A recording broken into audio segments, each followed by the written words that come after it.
2003 ની કલમ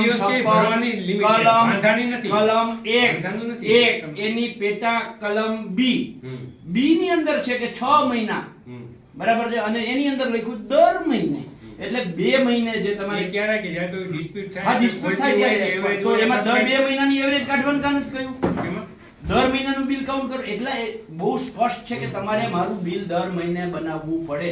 તમે 2 મહિને બિલ બનાવો છો એટલે મારા બિલમાં તમે સ્લેબ મારો જે છે આમાં તમે જે આપ્યો છે અહીંયા પાછળ બરાબર છે 15 રૂપિયા, 25 રૂપિયા, 45 રૂપિયા, 70 રૂપિયા બરાબર છે, એ 15 વાળો હું ડાયરેક્ટ 25 માં જતી રહું, 25 વાળો 45 માં જતો રહીએ, 45 વાળો 70 માં જતો રહીએ બરાબર છે. એટલે ડાયરેક્ટ તમને તો ફાયદો જ છે. એવું નથી, આમાં આપણે કાઉન્ટ કરે છે ને દિવસો એ તો મૂલા પ્રમાણે કરીને લે છે.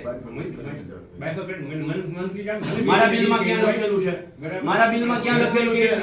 ચાર્ટ પ્રમાણે આપણે ચાર્ટ મારા આ હું શું કહું છું, ચાર્ટમાં 100 છે પેલા, પણ એ તો મંથલી પ્રમાણે કરીને ભલે બિલમાં મંથલી હોય, મંથલી પ્રમાણે કરીને આપ્યું હોય આપણે. પણ તો મારા બિલમાં તમે નોટિસ આપો છો